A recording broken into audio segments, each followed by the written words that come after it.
in the waiting room. Suzanne, what do you think? Do you want to start or one more minute?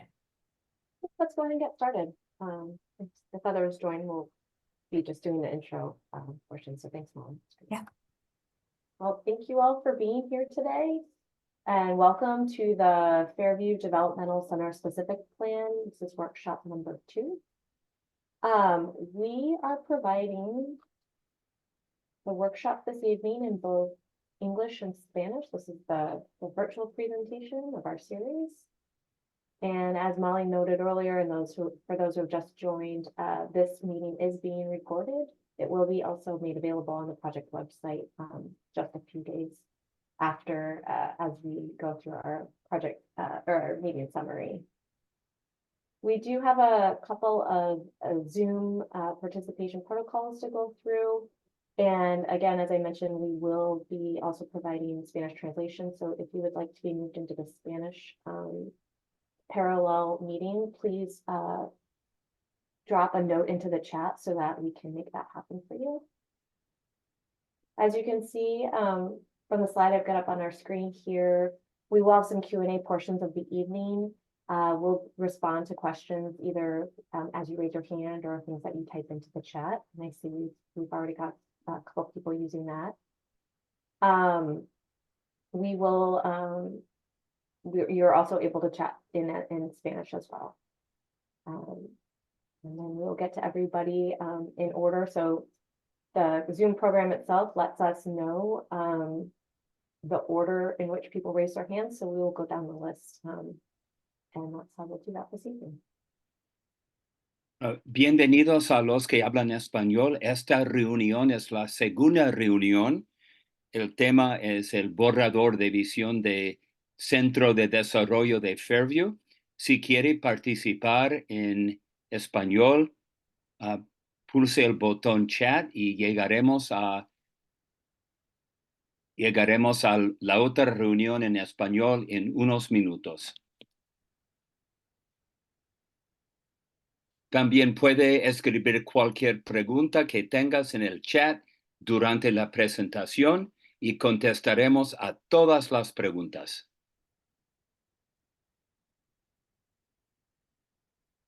So I'm not seeing anybody yet, Molly, requesting Spanish at this point, but I'm sure you'll keep your. Yep, and the room is open now, so just a raised hand or a message in the chat, and we'll go ahead and send you into that Spanish room where Maria is already getting set up. Yeah. Si quiere participar en español ahora, escribe en el chat que desea llegar con nosotros en español.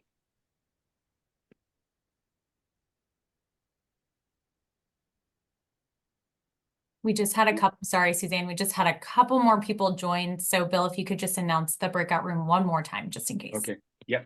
Ahora, si alguien que quiere participar en esta reunión en español, la oportunidad es ahora. Vamos a comenzar en 1 minuto. Solo escriba en el chat o levante la mano y lo dirigiremos a la reunión en español con María y Guillermo. Okay. Bill, I'm going to go ahead and send you into the Spanish room now.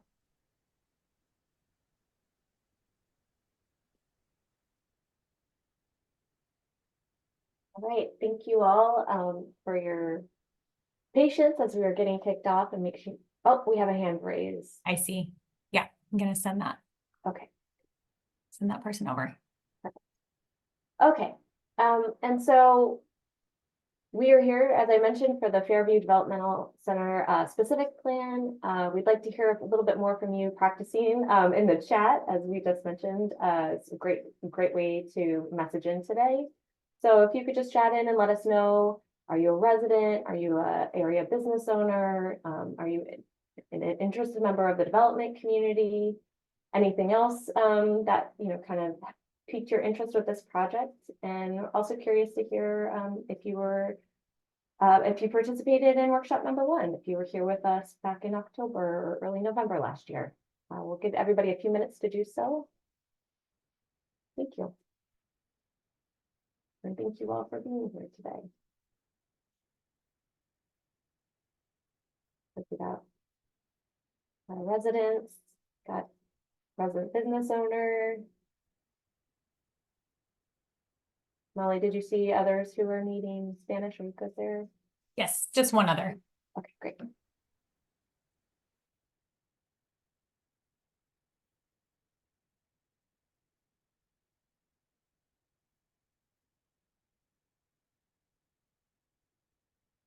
Excellent. Looks like we've got a member of planning commission on with us. Residents. Well, as I continue to move on, we just have a few slides of more, introduction things. Please continue to feel free to put in a little bit more information regarding the questions you see here.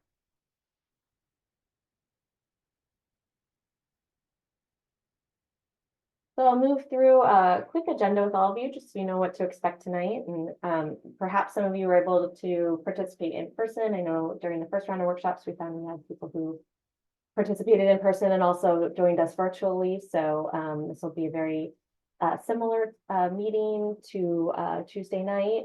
We will be going through a welcome introduction. We have added this evening a little bit more context around our project background. So for those of you who are just getting on board during workshop number 2, plenty of time to ask some questions there as well. We'll make time for Q&A. Then we'll be moving into our draft vision and guiding principles. We'll have a large group activity around that. Karen will be facilitating that with us tonight. We'll do some more introductions in just a moment here. We've got some land use framework options. So actually starting to look at the site from a planning perspective a little bit more. We'll be focused this evening on open space and circulation. For some of you who might have been with us on Tuesday evening, we did a Mentimeter activity. Tonight, we'll be breaking into doing a small group activity in breakout rooms. So we'll have that during the land use framework. I'll have about 5 minutes of next steps. And then we have Mr. Brian Ferguson with Cal OES, who is here this evening to share some updates about the Emergency Operations Center. And just also wanted to make note, I know in the advertisements that went out, we did mention our market study, and we pushed that off to workshop 3, so that once we heard that we could get some updates on Emergency Operations Center, we really wanted to make enough time for that as a part of this workshop series. So we will cover market study next time. Okay, well, I don't think I formally introduced myself yet. So for those of you that I didn't see the first workshop round or last week, my name is Suzanne Schwab. I'm with PlaceWorks. I'm the project manager overseeing the specific plan of this project. I also have with me this evening Karen Gully. She's our principal at PlaceWorks. Molly, who's been helping to facilitate everything here on Zoom. You heard from Bill and Maria, who are running our simultaneous Spanish workshop this evening. And then I've got members of our team from the architecture firm Gensler, Tom Ventura and Priyanka Agarwal are also on board. And you'll be seeing them in the breakout rooms a little bit later. Hi, Bob, do you want to go ahead and introduce members of the city that we have with us tonight? Yes, my name is Paivan Nadransi. I'm a principal planner for the city of Costa Mesa. We also have Sung Yang, engineer for the city. Daniel Inlos, he's also a principal planner for city of Costa Mesa. And Cecilia Gallardo Daly, she's our new assistant city manager. And also Brock is also here as well. Brock Howard. Excellent. He's our community development outreach specialist. Sorry. Thank you. That's perfect. And then I saw in the chat, we have a planning commissioner with us this evening. Is that John, I believe? Yes, planning commissioner Zick. There we go. Okay, great. Well, excellent. Lots of people on board helping with this project, listening to you tonight, and we look forward to diving in more. So I'm just gonna go through some long-term, project process, kind of what to expect and give as I mentioned earlier, a little bit more background about, what this project is. So we are in phase 1 right now, and the topic of tonight is that we are reviewing a draft vision statement, but community visioning is a lot more than even just a vision statement itself. It's really understanding from all of you, what would be a successful new community here. And so, we are looking at that vision and guiding principles. We've been collecting, reviewing, and making available existing conditions reports. And so if you haven't had a chance to yet, we'll have it up on our slides, but please make sure to take a look at our project website. And then we'll start moving to another part of the process where we'll be exploring some land use alternatives. And again, one of the activities tonight helps us lay the groundwork for that. So then later this year, we'll be moving into phase 2, drafting the plan. We'll be writing a specific plan. So that is a regulatory land use document. It's like a very specific zoning code that will apply to the Fairview Developmental Center site itself. And it'll include land use standards, things like height, setbacks, and whatnot, the amount of open space required, parking. It will influence design and circulation elements, just like you see bulleted out here. This project also includes a draft environmental impact report, and so that's a requirement of CEQA, that's the California Environmental Quality Act.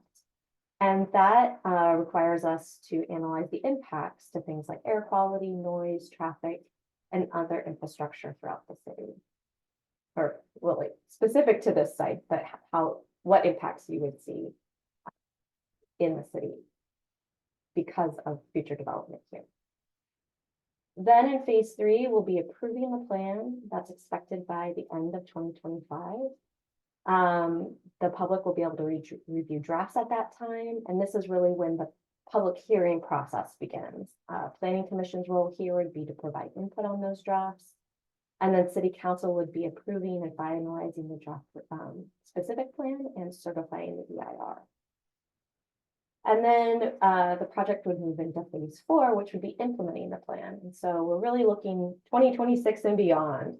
The state would likely or will be selecting a developer. From what we've been hearing so far, that would be that they would be selling the land. That developer would be implementing the specific plan. So they must comply with the requirements set forth, as well as the goals and vision of the document. And then they would be coordinating with the city to obtain their permits, and that would also be showing consistency then with the plan in order to do so. So we have a very it seems like a long time in the planning phase, but it's really so much, it goes by so much quicker than you think. But nothing would actually be developed and nothing would change on the site until 2026 or later. We have community engagement, all of us here tonight, a series of workshop number 2. It's really what we're seeing throughout phase 1 and 2. So we're going to be confirming the vision and going through the guiding principles tonight. Those are draft documents, and Karen will talk about this more a little later. It'll really be an iterative process, so you'll see them quite a few times throughout this project. And we're also going to be starting some of those site planning options. Our next workshop then, we'd likely be moving into our land use alternatives. And then workshop number 4 would be covering a draft plan that we would put out for review. And then anything beyond that, as we're getting into those final draft versions, we'd be moving into those additional phases, phase 3 and 4 of the project. So I'll back up a little bit more about, how we got here. You can see there's a timeline up here. Go through each of these a little bit with you, but back in 2016, the state adopted the FDC closure plan. For those of you who were here in workshop 1, this might be a little bit of a refresher for you, but if you're new to the project, this is definitely good context. That plan was a part of the state surplus land, and this property was identified as surplus land at the time. And so a rollout of that closure has been going on since. In 2022, State Senate Bill 188 approved the disposition of the property. And so the property itself has been in what they call a warm closure since. But that state Senate bill really laid out the groundwork for this process that we're in right now. And as you can see in our next item there, still in 2022, the state and city entered an agreement for city-led planning effort. So again, if you go back and you look at State Senate Bill 188, it says the city shall take the lead on a specific plan, a land use regulatory document.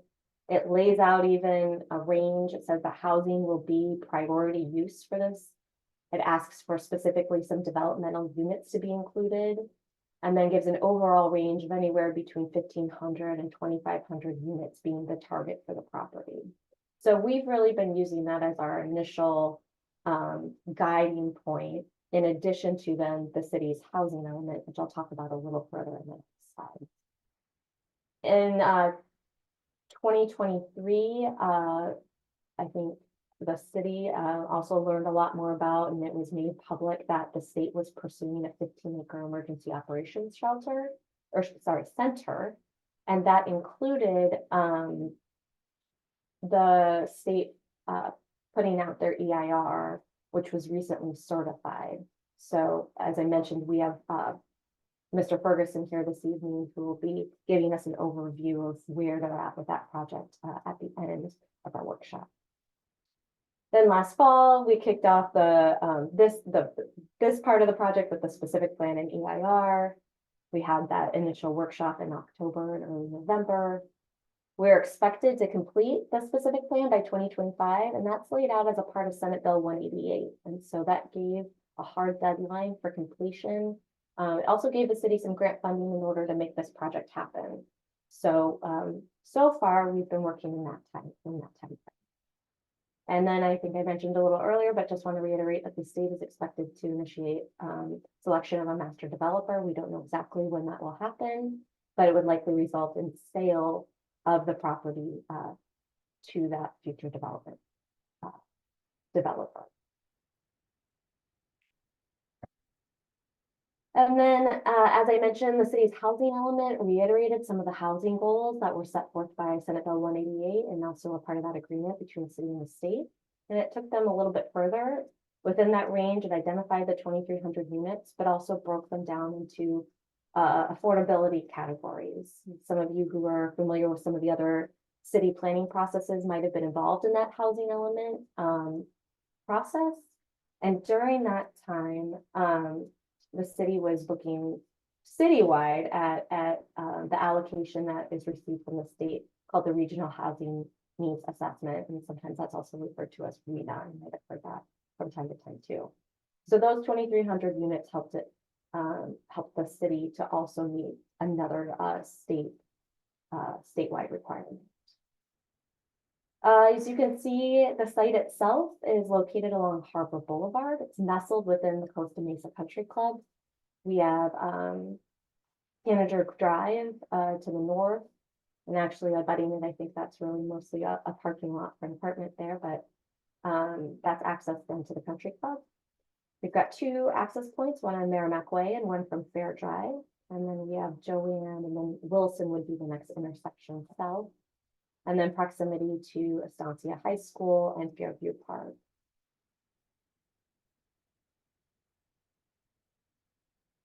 The project process itself is a 2-year effort, and we went through that timeline earlier. There's a lot of opportunities for community input throughout. Again, this is going to result in a document, a written plan that will outline land uses, zoning standards, design requirements, and other things, as I mentioned, such as parking ratios, infrastructure plans, a detailed implementation and phasing plan as well. It will then be implemented by future developers, and we'll have that environmental impact report along with it. And that'll include things, and those of you might be familiar with that we call mitigation measures, that will help to offset any sort of impacts from the future development.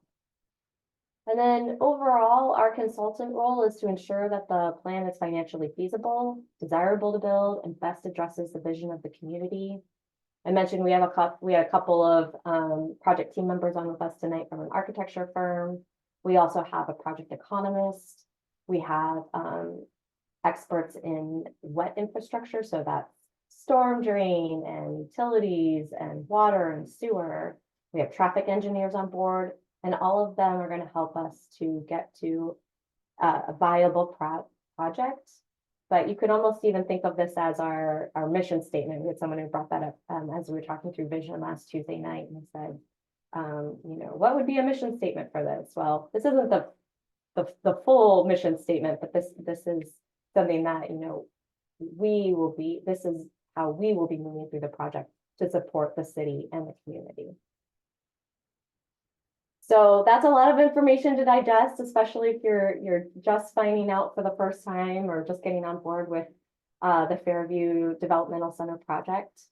We're gonna do a project Q&A at this point, so please raise your hand or put your questions in the chat.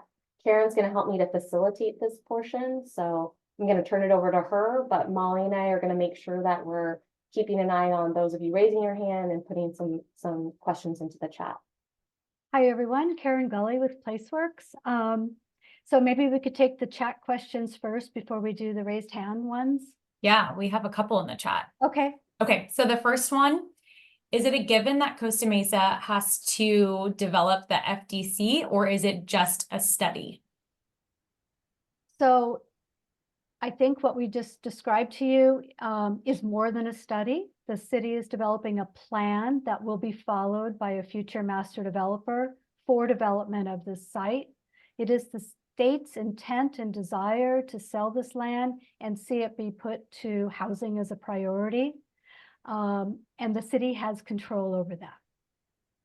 Does that answer your question?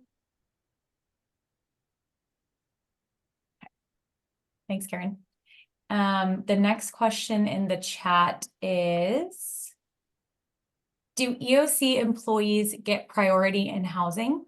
And then a follow-up from the same person. This is from Charlene. Do EOC employees receive subsidies in any of these projects? Interesting question. I think we can defer it to our representative from the state tonight. And if we don't have the answer tonight, we can certainly follow up with the state directly. Thanks, Karen. The next one in the chat, since there is no longer a helipad in the plan, why is the 15 acres necessary for the EOC? Why not locate the EOC closer to Harbor Boulevard? So I am going to let our EOC, Brian, present this tonight and speak to that topic. Thanks, Karen. Mm-hmm. So no other questions in the chat right now, but if you do have a question, please go ahead and send that in the chat or just raise your hand and we'll give you the ability to come off mute. One more in the chat. How is the master developer chosen? There will be a open bid process. The state will be preparing a request for bid.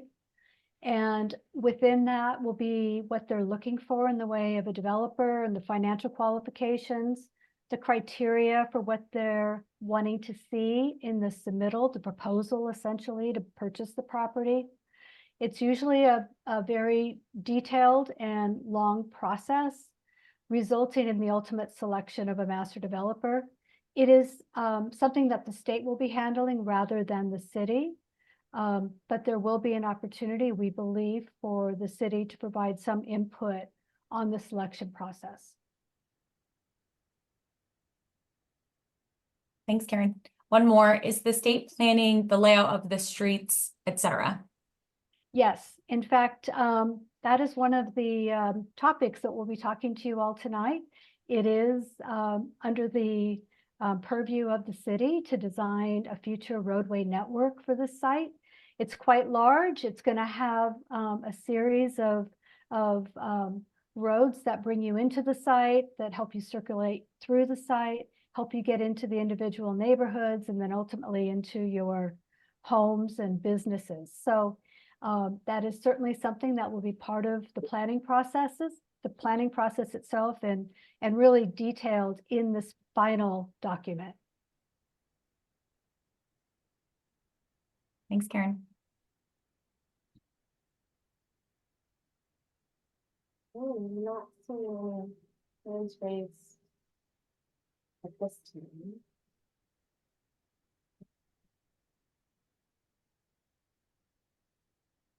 Oh, one more in the chat. With 2,300 units proposed and assuming 2 cars per unit, how will Harbor Boulevard and the 405 ramps handle this traffic?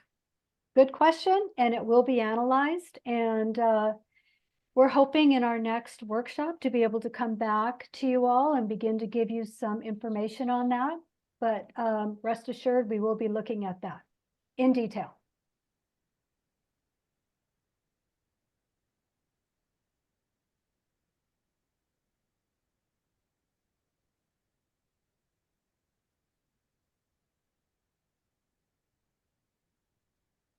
Okay, I, there are other questions later. We'll also have the project email up as a resource.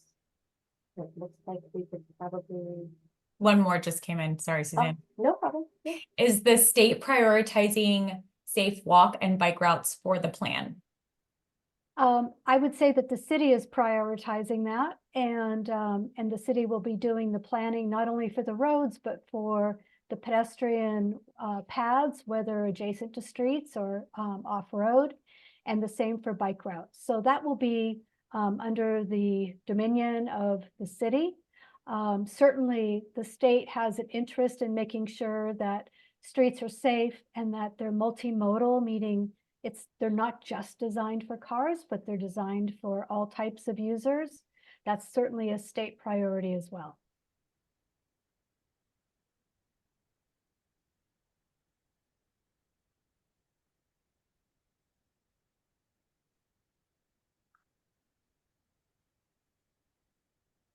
And I just want to say, if other questions arise as we're continuing through this night, we'll keep track of them, and we can stay on afterwards and answer those as well. Thanks, Karen. Uh-huh. I'm not seeing any hands raised and nothing else in the chat, so maybe we'll just do a last call.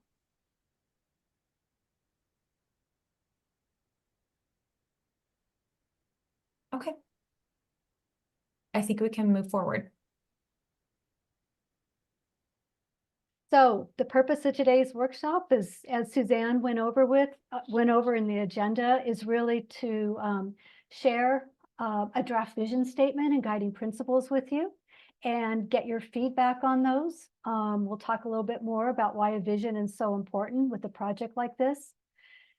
We also want to gather your input on ideas for circulation and open space, and how we begin to think about this 99 acres physically and divide it up into future neighborhoods that are going to be served by roadways and parks and other kind of community supporting uses. At the end of the day, this workshop, along with the very first workshop in English, the second workshop in Spanish, all three will be combined in terms of your input that we will take a look at in detail, and that will all help influence revisions to the vision, the guiding principles. And then also your input tonight is going to give us input as we enter our next phase of work, which is developing actual land plan alternatives that we want to bring back to you in the future. Okay, next slide. All right, so let's just set the stage here.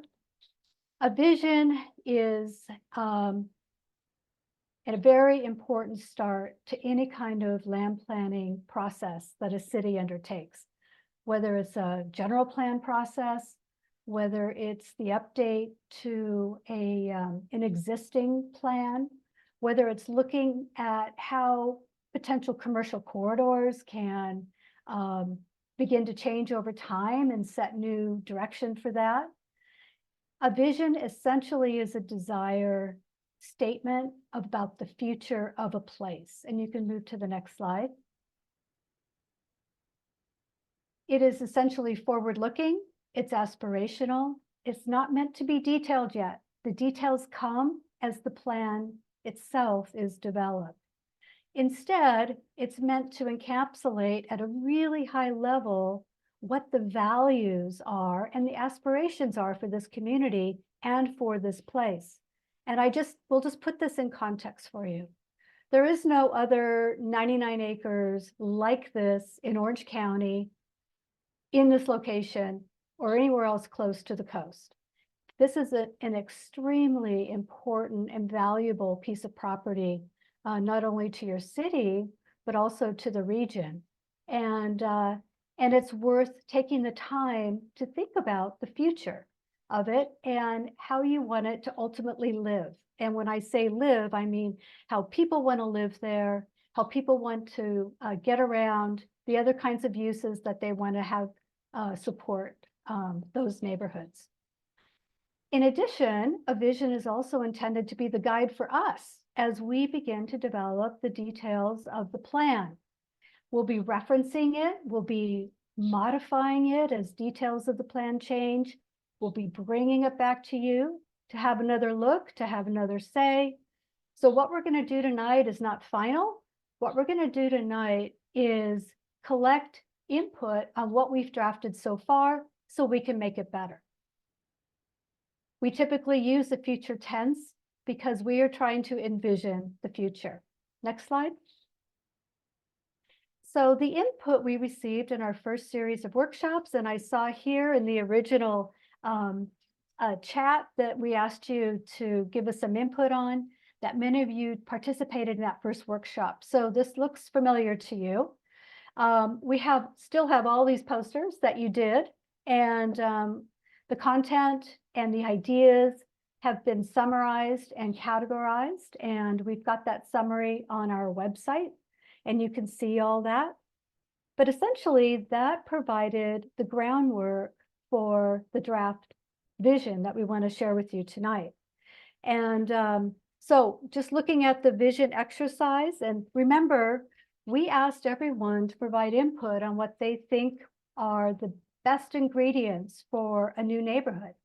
I mean, it's been decades since the city has had an opportunity to plan an area as large as this. And so it's an opportunity to think ahead, think about where the city's at now, think about what's important to the city now, and begin to integrate that into what this place can be. So when we asked people at that first workshop to help identify what they prioritized out of all the ideas that were developed by those that participated, the category that received the most priorities was housing. And within that, what we heard is that housing of all types is a priority. The city, as you all know, has not had a lot of new housing in a long time. This provides that opportunity, as well as other locations that have been identified by the city and their housing element. But it is a priority use here. And overall, what we heard is that there is support for the affordable housing as well that has already been identified as being part of this project. That second category is the civic and community use category. There was quite a bit of discussion about the kind of potential supporting uses that could be offered. We did mention that the state will continue to have some special needs housing out there, and some additional types of housing like that will most likely occur. So there is the potential to offer supporting uses along those lines, whether it's medical clinic, childcare, potential job centers. So those are the kinds of civic uses. In terms of community services, we heard a lot in the way of rec centers and other kinds of city event centers. Then in the open space recreation category, what we heard from the community is that there is definitely a need to make sure that this place has adequate public parks. not just private open space or common open space areas, but publicly accessible open space. And along with that came a whole range of desirable amenities, from sports fields to tot lots to I'm trying to think, aquatic centers and other kinds of uses. And then under the mobility and parking and transit category, what we heard is that make sure you plan for more than just cars. In fact, you know, make cars as try and make sure cars don't have to be used if possible. I mean, that's really the sentiment of the community.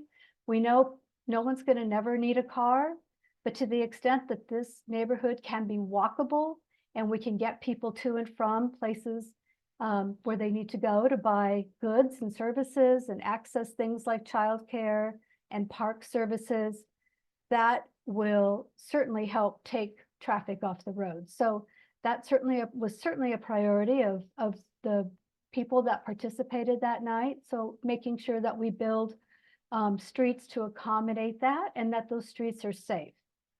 And then finally, there was sentiment expressed about some of the existing landscaping out there. And what I'm referring to is the tree canopy and the coverage of the trees out there. And so if possible, there was a desire to preserve some of the trees on site. That's a quick synopsis. There's a much more detailed assessment, like I said earlier, on our website if you'd like to go see it. But in essence, these topic areas provided the foundation for our draft vision statement. Next slide. So we are going to open it up to some comments tonight. I'm going to walk through a draft vision statement, and I'm going to ask you all some questions about it. I just want to give a series of quick ground rules as you're either typing in the chat or you're raising your hand and we're calling on you. Just everyone keep in mind, we want to be respectful of everyone's comment, everyone's idea. We want to ask everyone to maintain an open mind. No one is the same here. People have different ideas about what a community should be and what a neighborhood should be, and we want to hear it all. We ask that you listen to understand rather than to debate. And of course, everyone has an equal opportunity to participate. If we don't call on you and it's your second, third, or fourth time raising your hand, just know it's because we want to make sure we give everyone a chance to ask questions. And then finally, we're going to ask that we focus on the future and not the past. This is not another planning effort that has happened in the city. This is very different with a very unique site and a very unique potential. All right, I think that's good for the ground rules. So before we get into the draft vision statement itself, I just want to kind of highlight what we're considering the building blocks. And I think you're going to see a direct relationship to some of the input we did receive from the community. We see this vision statement and the vision for this area as incorporating well-connected neighborhoods. We don't want to create neighborhoods that are in isolation. Neighborhoods need to be well-connected, need to be part of the grander area, and also need to be connected to the city as a whole. In terms of the idea of being sustainable and accessible, sustainable has many definitions, and it is ours to define here for this project. But as we begin to talk about it, you'll see in the vision statement, we're thinking about vision about sustainability in terms of being environmentally sustainable as much as possible, about making sure that we're socially sustainable, meaning that there is housing for all housing types or all housing needs, and that from a sustainability standpoint, this place and the infrastructure and the parks and everything that goes into it can be maintained over time. Accessibility means that we want people to be able to get there and have access to the uses. Another idea and building block is this idea that it improves each year. this is going to be a project that's going to build out over 10 years, maybe even longer. And so with each new phase of development, with each year that a neighborhood has a chance to be there and take part in the overall community, we want to see its traditions and values and the loyalty that we see elsewhere in the city start to happen in this area. So we've called this a one-of-a-kind living environment, and we can elaborate a little bit more on that. We want to also see that it's inviting and has outdoor amenities that are playful, that provide opportunities for all people and all children of all ages to participate. We see the need and the desire to provide for a wide range of income levels and special needs. We also want to recognize that this place will have an opportunity to provide housing for very diverse backgrounds, similar to what your community is today. And we want to help and find ways that define that this vision statement and this future plan will help the community build legacies here for future generations. So those are sort of the basic building blocks of the vision statement. Okay, let's move on. So this is the draft vision statement, and I'm going to kind of get through it, and then we're going to open it up to a dialogue. So the Fairview Developmental Center is a unique community in Costa Mesa. It has been transformed into a one-of-a-kind living environment for a diverse population. And following this sentence, it's sort of introducing the ideas that we just discussed. Neighborhoods are filled with people from all backgrounds, and the design of uses are sustainable, and it prioritizes accessibility for all residents. Homes are designed for a wide range of income levels and special needs. Quality design reduces reliance on automobiles. That gets back to that idea of how walkable and bikeable is this place. Outdoor amenities are inviting and playful. Neighborhoods are well connected to each other and designed to encourage daily engagement among residents. And that also speaks to design in terms of how housing faces the street and interacts with the street. It is a place that improves each year as more residents move in and contribute unique stories, activities become traditions, neighborhoods stand as symbols of continuity and connection in Costa Mesa. In essence, it's not just a place to live, it's an invitation to build legacies and grow and nurture future generations. So we know it's aspirational and visionary, and we're interested in hearing what you all think.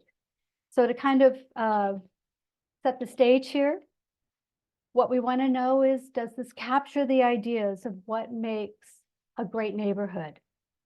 Is there anything perhaps missing or that needs to be clarified? So with that, what do we have, Molly or Suzanne? So we have a couple comments in the chat. We'll start with those. And then if you have an additional comment, just go ahead and raise your hand, or you can send it in the chat. So the first one is a comment from Monique. Considering that dogs must be on leashes in Costa Mesa, it would be highly desirable to have a large dog park with grass and trees rather than just a dirt surface. Thank you for that input. The second question in the chat, will housing include a panoply of options, including shared housing, co-living, pods, senior living, etc.? It's definitely going to include a wide variety of housing types. We will be getting into those details a little later in the process, but appreciate the input that you've given us in terms of the variety of housing that could be there. Thank you. And then one more question in the chat, which Suzanne did answer, but I just want to announce it for everyone so that everyone can hear it. Is the EOC part of the 99 acres or separate from it? And Separate. Suzanne noted that it is separate. Yeah, it's an additional 15 acres to the 99. We have another question in the chat.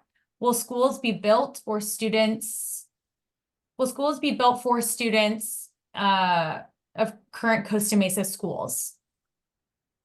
So we anticipate students being able to attend existing schools nearby. We are talking with the school district, and we will be working with them to evaluate the feasibility and the capacity of those schools. But so far, every indication from the school district is that they have capacity in their surrounding schools. We have, let's see, one more question. How do we learn more about the EOC? We will have a short presentation at the end about the EOC, along with an opportunity to ask questions directly from a representative of the state tonight.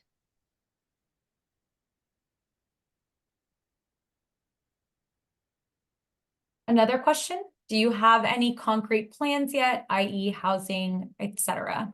No, we do not. We are starting to get input from you all tonight on the plans, the physical plans themselves, and what we should be starting to think about. But in a few months, we will have more.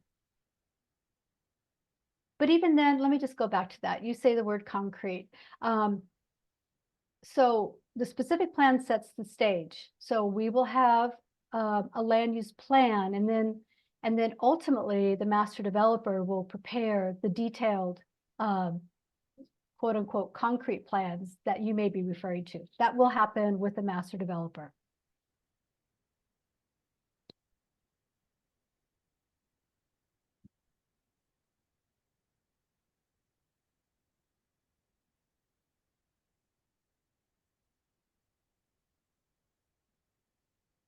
Another question in the chat. Can a developer propose tall buildings and more open space for the same number of people like Vancouver, BC? We will be setting sort of the building envelope that's allowed on this property.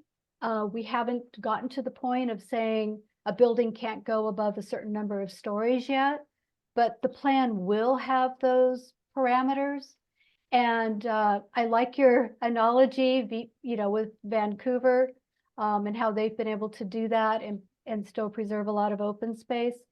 What I can tell you is that we're going to be analyzing a full range of housing types from a financial feasibility standpoint. And we'll be able to share that with you in our future workshop.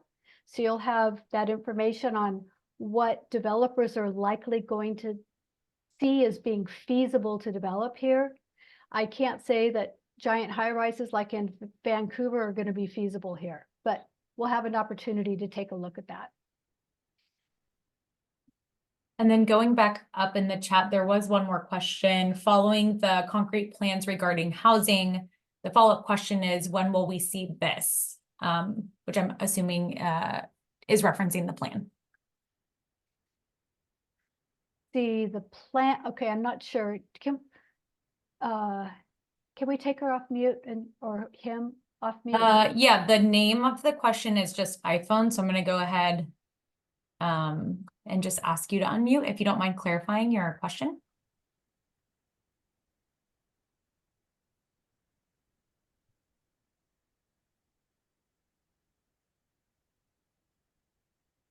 Well, assuming this person isn't able to do that, let me just go back real quick and say that the plan that's going to set the stage for future development will be done at the end of 2025.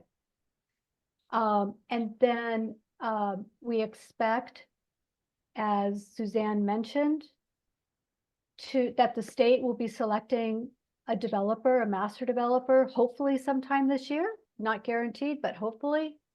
And then that developer will begin to develop more detailed plans and eventually turn those into the city and begin the whole development process.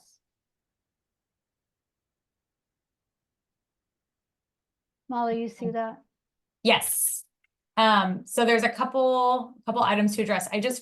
We have Iris in the meeting. Iris, I have added you to the Spanish breakout room. You just have to select the button and you have to rejoin. I just want to give that heads up. Well, Molly takes care of that, Karen. I can jump back in. Thanks. How, Several questions. excuse me, I have a question. How I can to meet in Spanish the meeting? Iris, you'll have to open the breakout room button at the bottom of your screen and just select Spanish. I did, but I can't. I Okay, don't know. I don't know. Captions? just give me, Iris, if you don't mind going on mute, give me a couple minutes and I'll connect with the team in the Spanish room and we'll get you back in there, okay? Thank you. Thanks. Suzanne, do you want to continue? Yeah, the session? so, Karen, the next one we have is Harbor Boulevard, the main ingress and egress from the 99 acres. Seems like the golf course property landlocks the 99 acres. Then I can go back to the map if you want. Can we do that? Well, clearly, the golf course property was designed around what may have been thought of as being a permanent institution here, the Fairview Developmental Center. In many ways, it is landlocked, but we do have 2 access points, and that's what we're currently working with.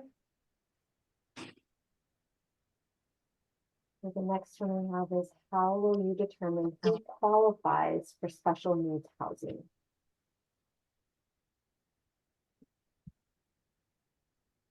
So And I don't Suzanne, think that's a part of the specific plan.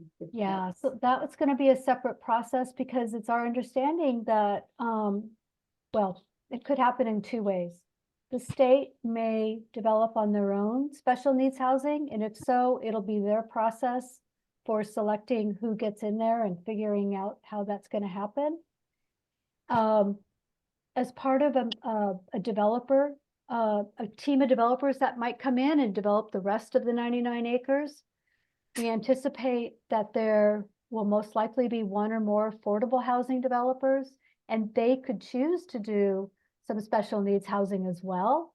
And then they would be involved in the details with the city in setting up the process for identifying how people can get that kind of housing. So it's a ways down the road a bit, but just know that there is a process that will happen, and there's every opportunity to keep this group and anyone else up to date on that. Okay, so then we had a couple of, trouble getting off mute and somebody needs Spanish, so I'm coming down a little bit further in the chat here. The next one then is, do we have say in the development, or does the state decide everything? No, the state does not decide everything. The state has essentially said the city gets to develop the plan. And under the land use authority of the city, they get to establish what essentially amounts as new zoning for this property. So a specific plan isn't just going to show the layout of the future neighborhoods here, but it's also going to have development standards, new zoning for the different types of residential uses, building heights, setback, parking requirements, open space requirements, design requirements. It's also going to have a plan for all the roads, and the details of the roads is up to the city. Infrastructure as well. Infrastructure is often a coordinated effort with the city and the appropriate infrastructure agency. But essentially, again, that's under the city's purview. The only, really the only issue, not issue, but the only thing that you see on this slide is the EOC area, and that is to be determined by the state.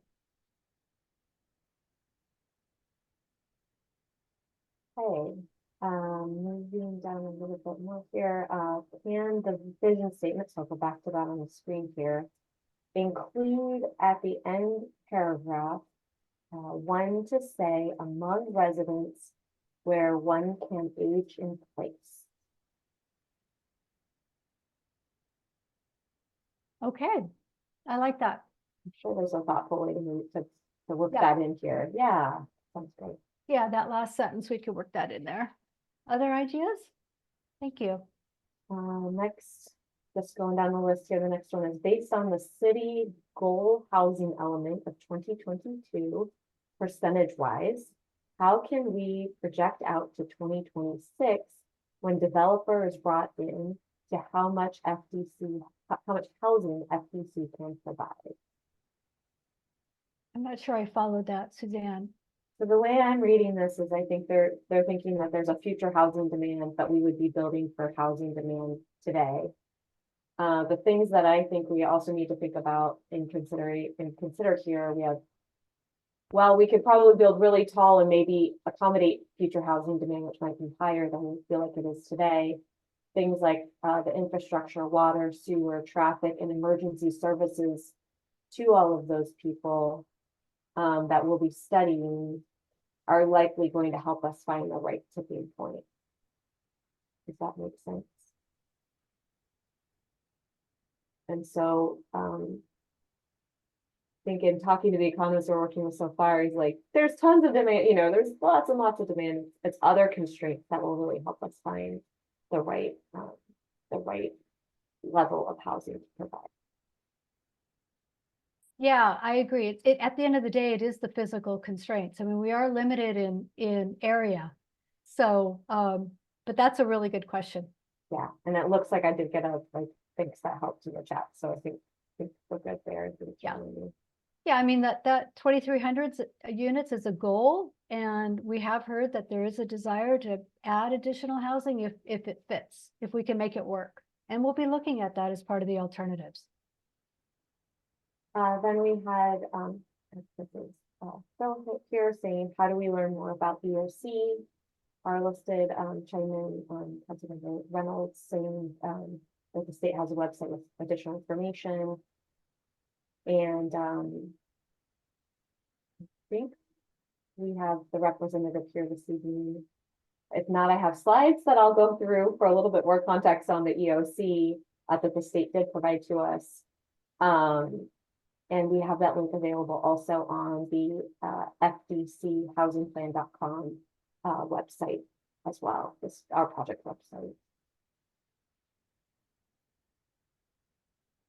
The next one here is, so thanks for taking our comments. Since California has carbon reduction goals by 2045, are there plans for prioritizing heat pumps for heating and cooling and solar storage to reduce electrification costs, especially since it's most affordable when being built versus retrofitting later? That's a really good question. And we will certainly be taking a look at all those options, and to the extent that they are desirable and feasible. What's great about a specific plan is that we can include a menu of options that can ultimately be done by a developer. So yes, I mean, that certainly nothing's off the table. And then a good sustainability section. Yes.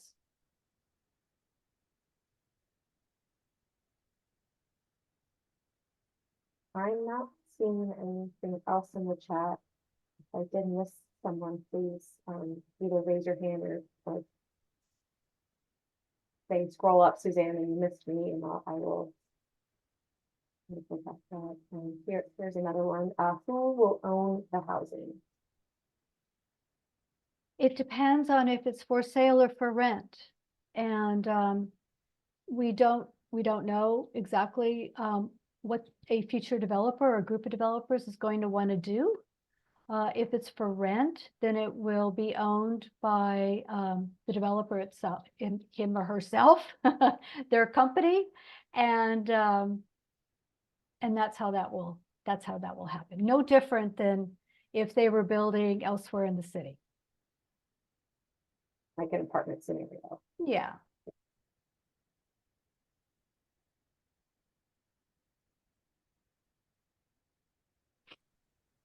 I have a question.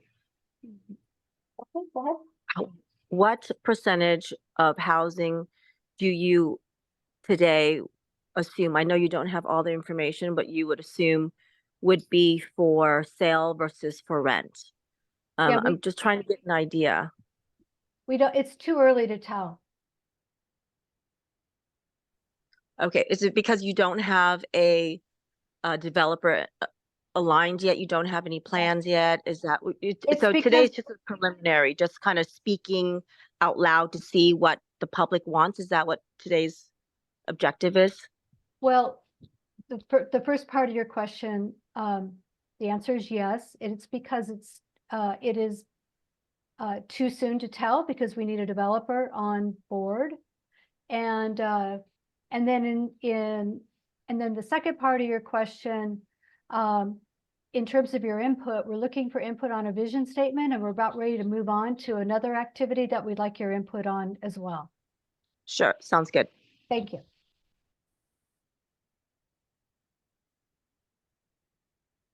Well, Karen, how about we go through the, just kind of high level guiding principles, and then if there's anything else, we'll keep Yeah, an yeah, yeah. eye on the chat, and or someone wants to raise something.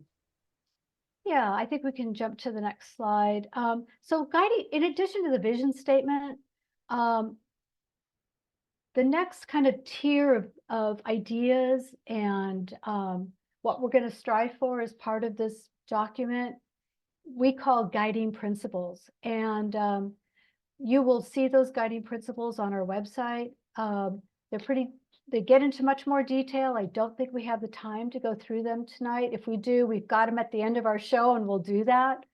But essentially, they get more into the details about housing and neighborhoods and sustainability and some of the ways that that can happen on site.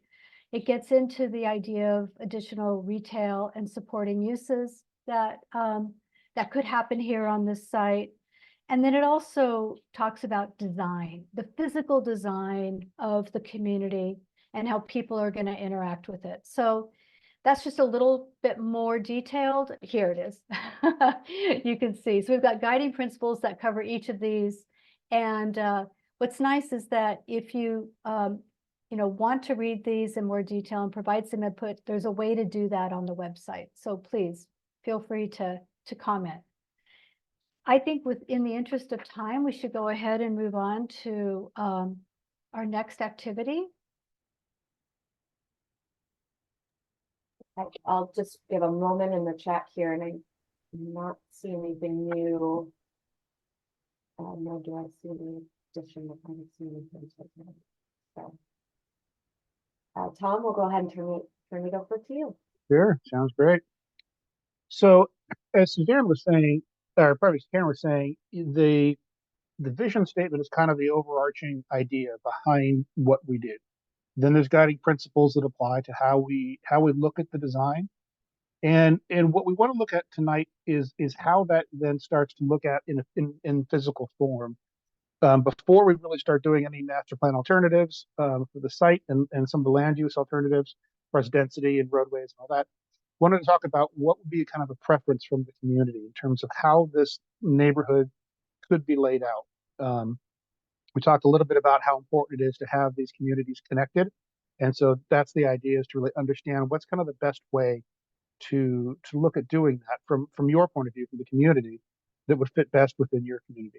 And we have a lot of different ideas, but we want to hear from you as kind of what's the best and how it works with you. So when we look at this, there's a couple different things to consider.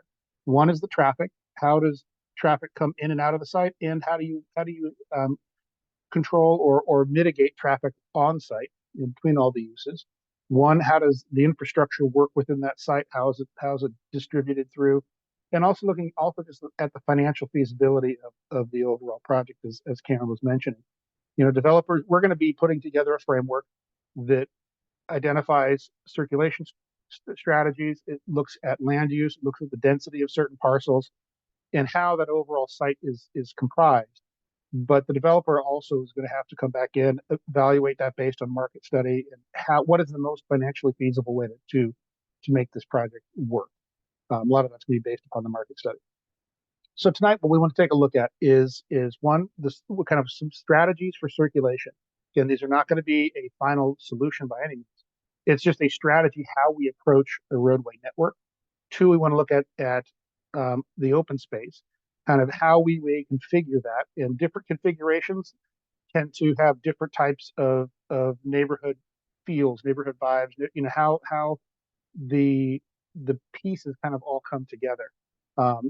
Larger open spaces allows for larger sports fields, smaller open spaces, maybe pocket parks and a greenway network. Think about those type of things. And then how the land use, how you start to populate that around with certain densities of housing, high, mid, low, retail, if there's any sort of commercial aspect to it, all of that starts to play in and how the whole network kind of plays together. So that's kind of what we wanted to look at. So go to the next slide. So there, right now, we've been looking at this site. We're looking at a site that is essentially its own island in a way, with 2 access points coming in. So those 2 access points become really critical, how you approach, how the traffic kind of moves through the site and you distribute through them. There's wonderful opportunity all around the perimeter of the site, being that we're all the way around the Gulf. So there's great opportunity to connect maybe from a view corridor or view shed to some of the common areas, some of the public areas of the site, possibly locate some of the housing around there to have access to the Gulf. But it's really trying to get a sense of what's most preferable from a community standpoint, how that site would be arranged. Go to the next slide, please. And so there's three sort of strategies that we can think about on how we can start to develop the site or create this framework on how the site would be developed. That first one, which says loop, is kind of it's probably closest to what's existing right there right now. You've got your 2 access points that come in, but there's a very strong loop that goes all the way around the site, fully around the perimeter, which then has key access points into developments that all happen within that loop. There's a second one in the middle there, which we're calling the boulevard, where you identify a main entrance. And again, don't pay attention so much to exactly where the switches are, because I think the one that's shown there is sort of a primary coming in is awfully off of Merrimack, probably going to be off of Fair just because of the access point coming in. But the idea is that one of these entrances is identified as a primary, another entrance is identified as a secondary to support an internal structure or network of roads.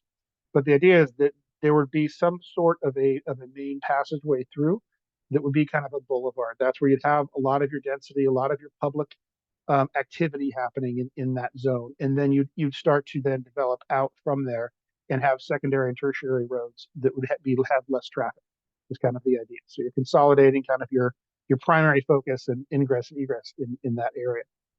And then the third way would be more of a kind of just overall urban grid that's laid into there.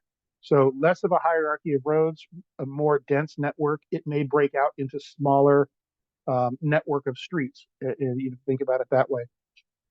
So even though it may sound like it may lead to a more walkable street because there'll be smaller blocks, but it also has more roadway, so it could potentially take away from some of the open space. So there's a balance there that we have to look at as far as how we want to consider the framework for the site. Go to the next slide. And so, we kind of talked a little bit about all of those. We can go back to it if we need to, but I wanted to jump right into the diagrams with the open space because it's important to see about how these can overlay. So there's a definite need where our site is at, which you can see here with the star on the slide, that there's a lot of opportunity to create additional open space and serve a lot of the neighborhoods that are surrounding us, but also our own internal. We've heard within workshop 1 that there's a high favorability or demand for open space and green space on the site. Certainly the community is in need of sports fields, in need of parks, in need of great opportunities for gathering spaces. There was interest in an outdoor amphitheater and really about having equitable spaces for everyone, so that has easy access from everyone within the community, not only within the site, the project site, but also from the community at large. And as Suzanne was talking about earlier, in terms of some of the response from the first workshop, 17% of all of the people responding within that workshop their number one priority was open space. And so there's real strong demand for that. So if we go to the next slide, this is taking an idea of sort of 3 different strategies. One, kind of a consolidated sports complex. So that's taking all that open space into one large piece that is kind of includes a lot of different functions. 2 would be more of a distributed piece. And then 3 would be kind of a balanced approach where you can have a combination of both. And so in 3-dimensional and 2-dimensional, this is kind of what that idea would start to play with. So one, as you see kind of in that loop road, it gives us a great opportunity to have a large open space within that, more flexibility for that. Within more of that boulevard type of an approach, it becomes more of a distributed piece. So that you have, significant green spaces, but maybe not as big as one big consolidated, but significant ones within each of these larger block or development areas.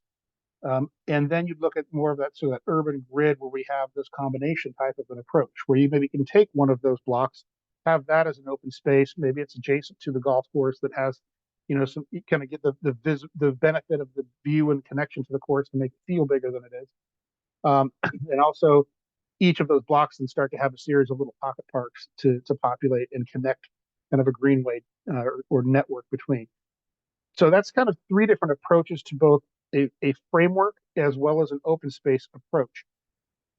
All of these things can be intermixed, and we kind of want to, this is kind of where we want to get some feedback from you, is what would kind of be the preference, and maybe think about ideas or parks or developments within Costa Mesa that have been successful, that really work, and other ones that maybe don't. So we've got a couple examples here of one that you would all be familiar with, Lions Park in downtown. And so we've kind of taken that whole park, which is roughly about a 13-acre park.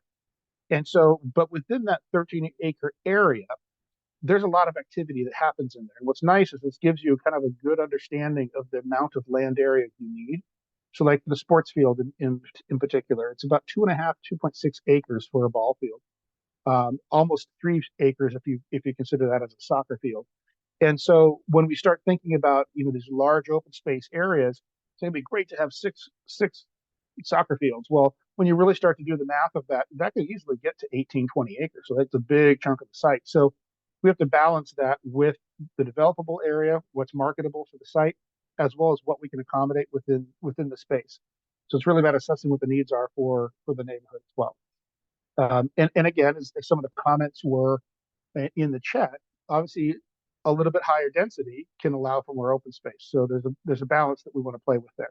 But we also want to make sure we're respectful of the adjacent neighborhoods, and that we have a single family neighborhood and a medium density multifamily neighborhood directly adjacent to us. So we want to make sure that we're still blending and we're working in context with that, so that it again feels as a seamless neighborhood. We don't have a huge high rise right next to a small little single family home. It's really uncomfortable. So we want to make sure we have the proper staging on how things are working. So this is just a couple other ideas or examples of parks in terms of the acreage when we start thinking about this in that discussion. So this, I think, is where we're going to break out into the individual rooms, where we can have a little bit more focused conversation in each of the rooms, and we'll take notes on the plans, and then kind of come back here and kind of share out and report from our smaller. And I had a couple participants with me who we talked through mostly concepts 2 and 3, and our group finally, as we were starting to go through pros and cons, we settled on maybe like concept 3 would be okay if we could do more of the distributed green space and continue to keep the grid. Most people did not like the idea of a boulevard. We definitely don't want another harbor boulevard here. So that's where we landed. Let's see, Tom, you want to go next? Sure. So we talked about a lot of the similar things. Loop 1, I think the concept 1, the loop, what was liked about that is that the green space was consolidated, allowed for a large sports field. That could also work with concept 3 as well, with more of that grid framework. Larger green spaces supported by the parks. They were really excited about that. And maybe looking at a possible track around the green space. Some of the concerns, I think, for all of the options, but specifically concept 2, the boulevard, was that again the larger roadways could encourage higher speed, so there was concern for that. Safety for pedestrians as well as bikers, and making sure that we have dedicated spaces for that was very important. but really trying to think about this as more of a neighborhood setting, never recreating kind of what's in Harbor, but really having smaller Main Street type of an approach where it's a walkable city street that has active activities with, at ground levels with cafes and that type of an environment versus a large arterial coming through. And the central roundabout I'm was so very, sorry, very Tom. concerned. I want to give everybody a Yep, go ahead. chance. We will make all of these available to everybody as a part of our meeting summary. Karen, can you do yours in 1 minute or less? Okay. And You can Priyanka, make- get yours teed up. You'll go right after, and then I got to kick it over to Brian. I Yeah, want to so make our- sure everyone could get their EOC questions answered. So our group spent a lot of time talking about examples in Orange County where these play out and some of the pros and cons, and gave us some really good thoughtful input about what seemed to work and what doesn't. So we've got that noted here. There's also, I would say, just a general understanding that if the loop concept is the ultimate concept, that there could be rules in the specific plan that would still ensure the walkability that people want to see. And then lastly, there was just a desire to make sure that we're thinking about how we're going to connect to offsite trails. Okay.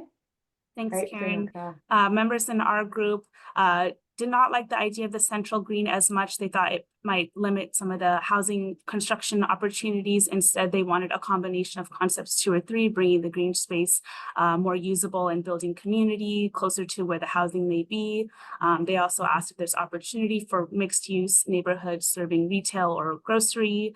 They also had a great conversation about really introducing this idea of electrified transportation to the site and how we can increase access for both biking and pedestrians.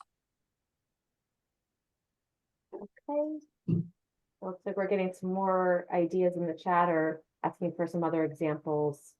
And we will certainly be bringing more of that in future workshops. We have some housing product types and things also available on the website from workshop 1. Just note that quickly here.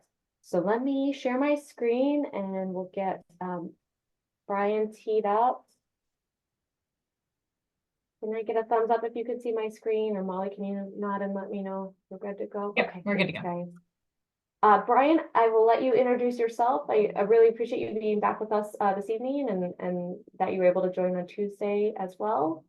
Let me know if you need me to advance the slides. Thank you so much. And you just want to thank the leadership of the city of Costa Mesa, the city manager's office, all of the mayor, all of the local leaders who've been so supportive of working with us through this process. And, want to thank the community members who joined this. And we had the opportunity to speak with last week when I was down there. It's we as a state want to build a ongoing relationship with this community, and then we hearing your thoughts, concerns, and having an open dialogue is something we absolutely want to do to not just now and into the future. Again, my name is Brian Ferguson. I'm the Deputy Director of Crisis Communication at the California Governor's Office of Emergency Services. And why don't we go ahead and advance it to the next slide.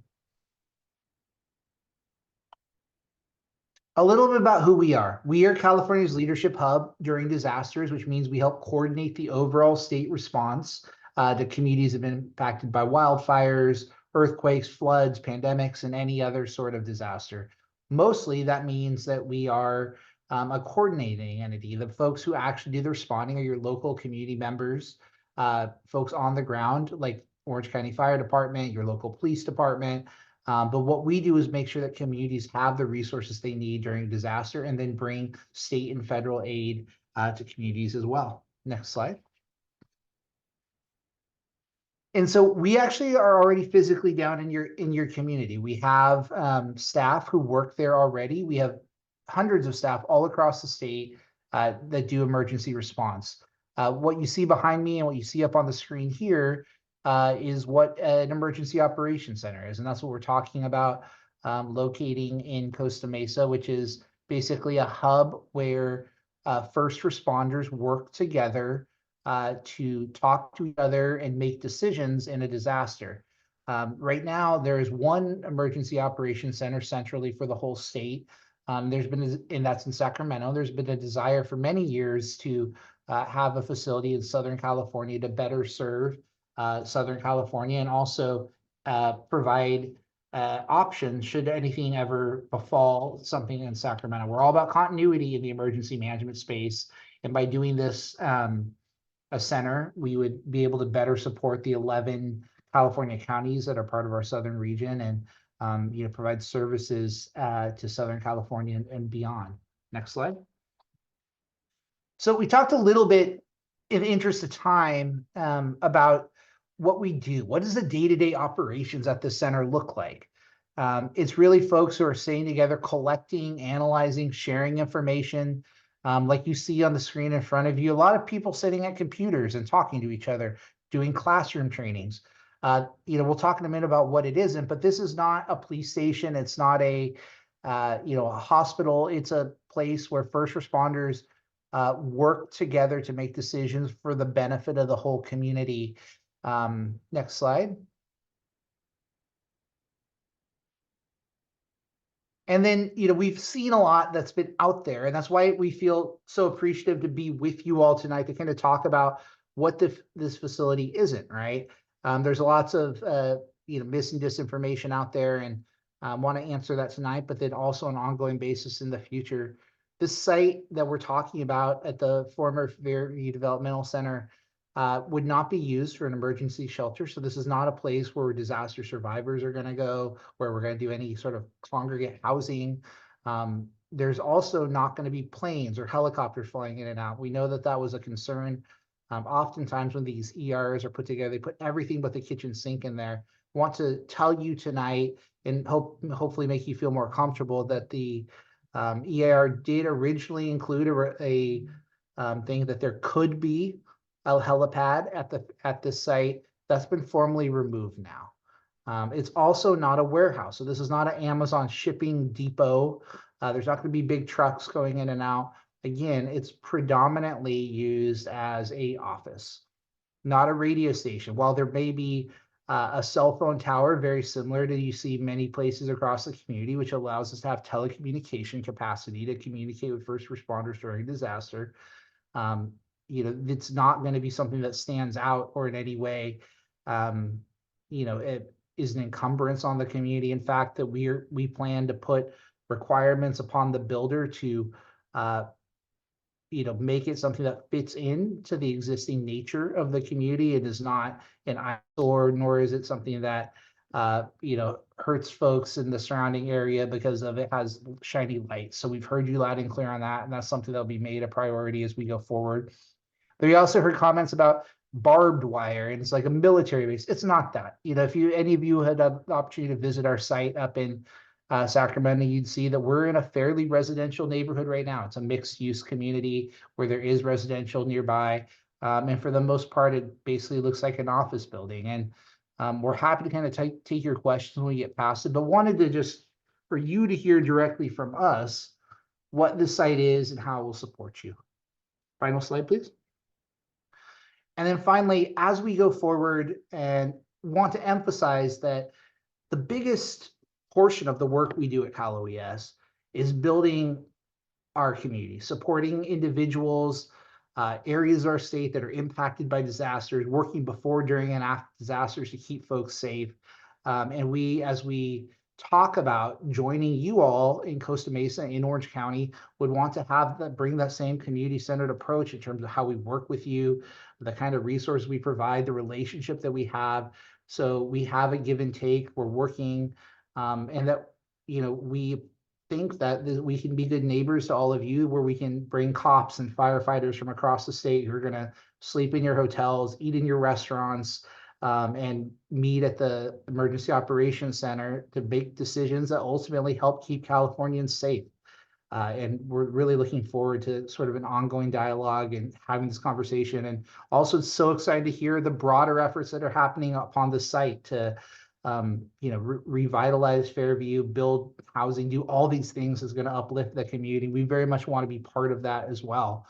And we also view ourselves, we have governor's office in our title, as an advocate for you at the state level of if we can be a go-between between the community and state, not just in our emergency management capacity, but perhaps for other things where we can be a conduit to policymakers, to leaders, to put the voices forward of the community of Costa Mesa. And so we'll get through that quickly because I really want to take any questions you may have, and happy to answer questions tonight, but also in the future, so you can feel comfortable about what this is and get any questions answered. And So that's it far for in the me. chat, I'm not seeing any questions. Again, you are all welcome to also raise your hand if you'd like to just take yourself off of mute. Suzanne, there were those couple of questions early on that pertain to the EOC. Maybe we could find out those in the chat. Yeah, good idea.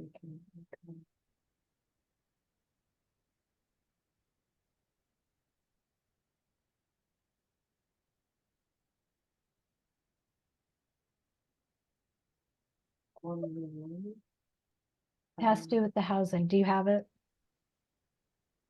The first one, In the meantime, Councilmember Reynolds is just asking for what's the best way for residents to stay up to date on the EOC plans and progress. And I think there was one earlier too, linked to the website. But Brian, if you have other resources.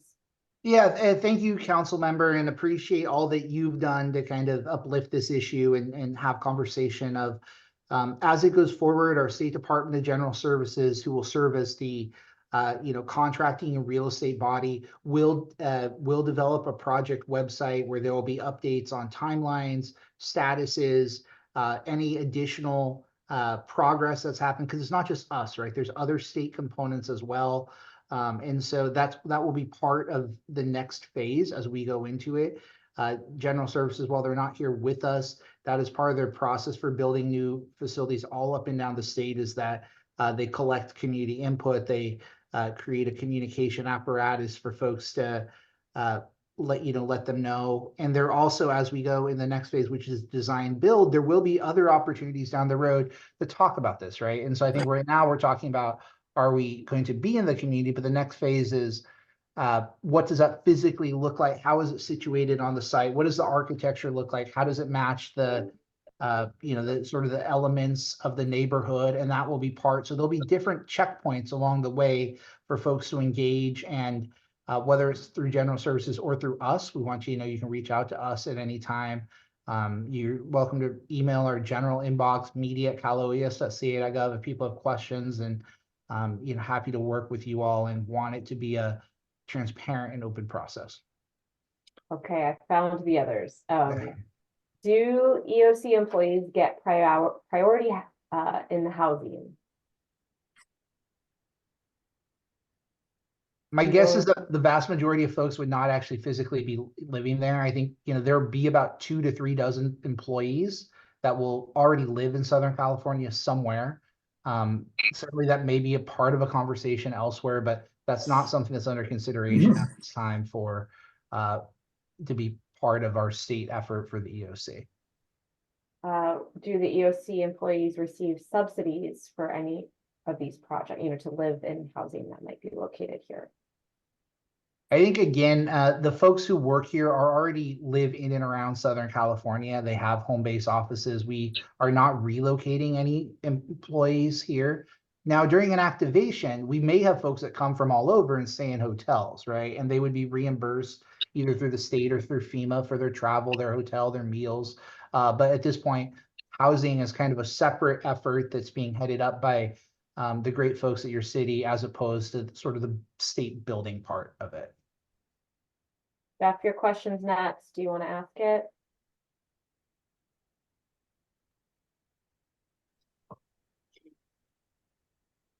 There you go. I saw you came off of mute. Go ahead. I did, yes. I asked 2 questions early on. I asked this of Matt the last time. Since we no longer have a helipad there, what will the actual footprint be for the EOC? It doesn't have to be 15 acres if that helipad is gone. And if it's less than 15 acres, how much less, and why can it not be relocated closer to Harbor Boulevard, where your employees won't have to drive through the residential area? Thank you. Yeah, no, thank you for that. And that's something that came up during the first workshop as well. The 15, I appreciate it. It was a good conversation then too. So the 15 acres is actually in the enacting legislation, the legislation that, both set you on the course you're on, set us on And so that is something that's codified in state law. But the broader conversation about where on the property, I think that's a very fair one. And we know we need to build a facility, but I think certainly something that we are happy to bring back to our partners at the Department of General Services who kind of figure out the plotting of this, and they can have a conversation and kind of answer that. Because as we mentioned before, that's kind of more their bailiwick, but certainly something we can ask on this group's behalf about. Thanks. Okay, let's see if Cynthia has her hand raised. Go ahead, Cynthia. Go ahead, Cynthia, if you're ready. I've been following this for some time. I wrote a scoping letter. I wrote comments to the draft EIR, and it was pretty frustrating for me to go in and have to check the state's website to find out that the EIR had been certified without any notice to the public. So just a commentary that I'm going to give you an F for transparency on that. It would have been great to have some notice that it had been certified. And along Jeff's comment, you're taking the prime parcel of FDC that's on the golf course, and we're tasked with the project of building on the rest. And so, you took it because there's little or no demolition there, but that means that the developer, the master developer, or the eventual developer of the parcels is going to have to do demolition and possibly remediation.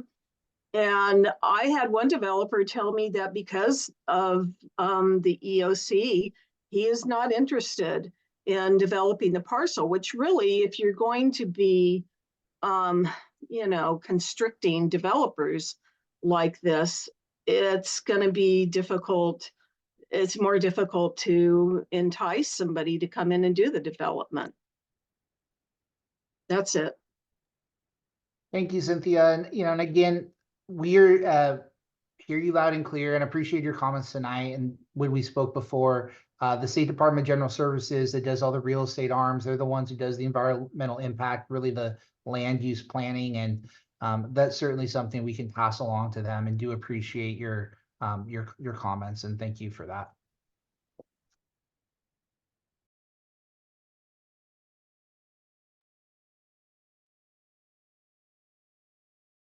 Molly, did you catch any others? I'm not seeing anything else in the chat. And no hands are up currently. In closing, y'all are doing a really amazing thing in your community. We are excited to kind of be part of it as this moves forward, to continue to have these conversations. This will not be the only opportunity to talk about this stuff. So, do appreciate the good conversation last week and again tonight, and want you to know that we happy to continue working with the city leadership and local community to continue hearing the public's feedback and making that part of the process as we go forward. So thank you again for Costa Mesa for having us tonight. Thank you for making time to come to the workshop. Much appreciated. We're right up against 8 o'clock here, and really at the end of our agenda. I moved a couple things around and a little quickly there just so we could have enough time to spend on the EOC. If there's anything in last few minutes you want to circle back to, please feel free to put it in the chat. I'll just walk through next steps here. We do have workshop 3 planned. We have our date set out for that, and are still confirming location. So more information will be distributed on that hopefully very soon. It'll be the same sort of a series like we've been hosting for workshops 1 and 2, where we offer one in-person workshop solely in English, one given in Spanish, and so those are usually typically, as you can see here in our next series, on 2 different evenings, and then a virtual option where we do a simultaneous English and Spanish.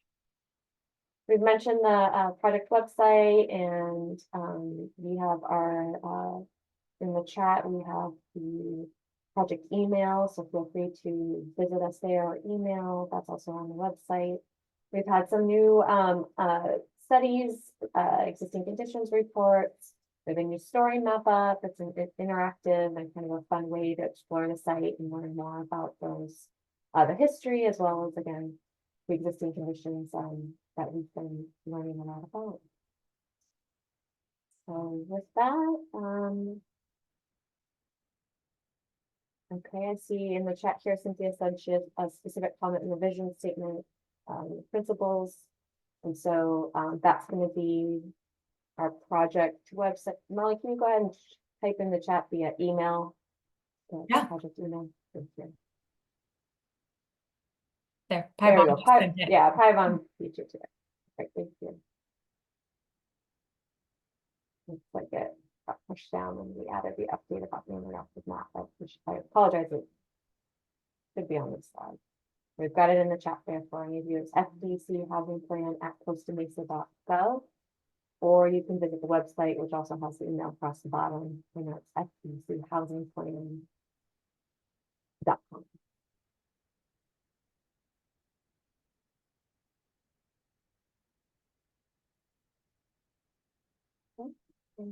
We appreciate all the participation we had over the series. This was the last one of workshop number 2.